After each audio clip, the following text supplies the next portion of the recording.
ఇవాళ రేపు ఎల్లుండి రాష్ట్రంలో తేలికపాటి నుండి మోస్తరు వర్షాలు కురుస్తాయని వాతావరణ శాఖ వెల్లడించింది. రాష్ట్రంలోని చాలా జిల్లాల్లో ఉరుములు, మెరుపులు, ఈదురుగాలులతో తేలికపాటి నుండి మోస్తరు వర్షాలు కొన్ని చోట్ల కురిసే అవకాశం ఉంది.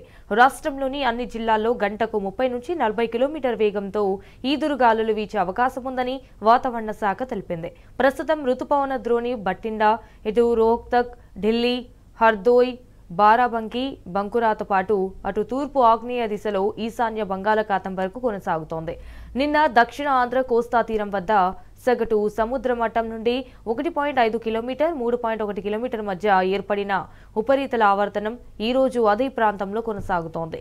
మరోవైపు పశ్చిమ మధ్య బంగాళాఖాతం ప్రాంతంలో ఒక అల్పపీడన ప్రాంతం ఈ నెల 13 నాటికి ఏర్పడే అవకాశం ఉంది.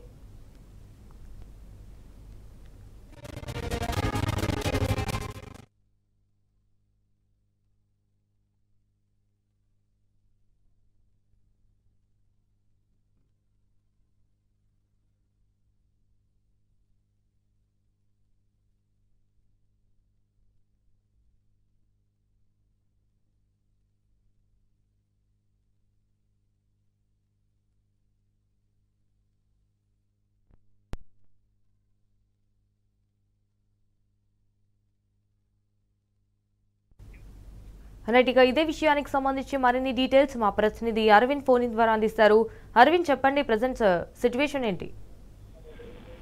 ప్రధానంగా చూసుకుంటే ఏదైతే రానున్న 3 రోజుల పాటు భారీ నుండి అతి భారీ వర్షాలు కూడా ఉన్నాయి. ఇప్పటికే వాతావరణ శాఖ అధికారి వాళ్ళు మార్లు హెచ్చరికలు కూడా జారీ చేసింది. క్యూములోనింబస్ మేఘాల ఎఫెక్ట్ ద్వారా ఇప్పటికే వాతావరణంలో అనేక చోట్ల మార్పులు కూడా చేసుకున్నాయి. ప్రధానంగా ఉదయం సమయంలో భారీ ఎండగా ఉంటుంది, ఉక్కపోత వాతావరణం ఉంటుంది. మరి సాయంత్రం సమయంకి వచ్చేసరికి ఒకేసారిగా క్యూములోనింబస్ మేఘాలు కమ్ముకొని భారీ నుండి అతి భారీ వర్షాలు కూడా పడే అవకాశాలు ఉన్నాయని కూడా ఇప్పటికే వాతావరణ శాఖ అధికారులు పలుమార్లు హెచ్చరికలు కూడా జారీ చేశారు. ప్రధానంగా జిల్లాలో చూసుకుంటే కొన్ని జిల్లాలకు ఇప్పుడే ఎల్లో అలర్ట్ కూడా హెచ్చరికలు కూడా జారీ చేశారు. ప్రధానంగా కొన్ని జిల్లాలో మాత్రం ప్రజలు ఇప్పటికే అప్రమత్తంగా ఉండాలి. ఎందుకంటే రానున్న 3 రోజుల పాటు కూడా ఇదే వర్షం, అంటే తేలికపాటి నుండి భారీ వర్షం ఉన్నాయి. మరి కొన్ని ప్రాంతాల్లో మాత్రం భారీ నుండి అతి భారీ వర్షాలు కూడా ఉన్నాయని ఇప్పటికే వాతావరణ అధికారులు తెలియజేశారు. ఎల్లో అలర్ట్ జారీ చేసిన జిల్లాలు మాత్రం నిర్మల్, నిజామాబాద్, జగిత్యాల, రాజన్న సిరిసిల్ల, ములుగు, భద్రాద్రి, కొత్తగూడెం, ఖమ్మం, సిద్దిపేట, వికారాబాద్, సంగారెడ్డి, మెదక్, కామారెడ్డి, నాగర్ కర్నూలు జిల్లాలో మాత్రం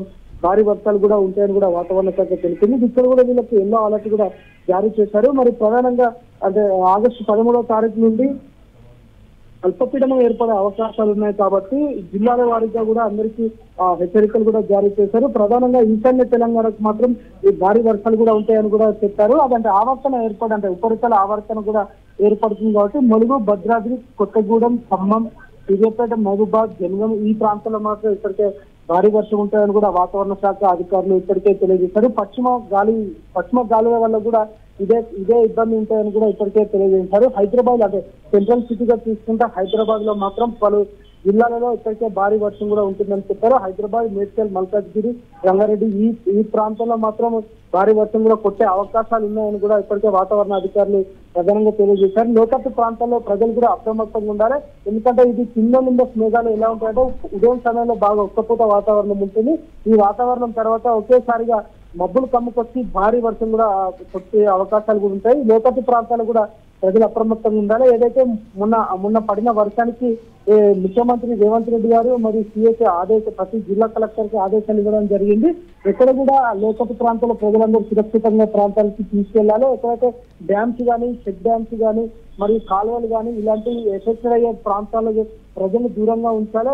ట్రాఫిక్ సమస్యలు కూడా ఎక్కువగా ఉంటాయి కాబట్టి ఆ ట్రాఫిక్ డైవర్షన్ కూడా పెట్టాలి. మరి కాలనీలలో కొంతవరకు కాలనీలో నీళ్లు చేరుతారు కాబట్టి వాళ్ళకు కూడా హెచ్చరికలు కూడా ముందస్తుగానే తెలపాలని ఇప్పటికే అధికారులకు కూడా ఆదేశాలు ఇవ్వడం జరిగింది. ప్రధానంగా మెట్రాలజికల్ డిపార్ట్మెంట్, హైడ్రా, దాన్ని తీసుకుంటే అధికారుల జిహెచ్ఎంసీ ఈ 3 దగ్గర నుండి సమీక్షించి పరిరక్షించి ఏదైతే ఎక్కడెక్కడ ఎఫెక్టెడ్ ప్రాంతాలు ఉంటాయో వాళ్ళ ముందుగానే హెచ్చరికలు జారీ చేస్తారు. వాళ్ళు వెంటనే ఇక్కడ నుండి దూర ప్రాంతాలకు వెళ్ళాలని కూడా ఇప్పటికే వాళ్ళు తెలిపారు. All right, Arvind, thank you for the updates.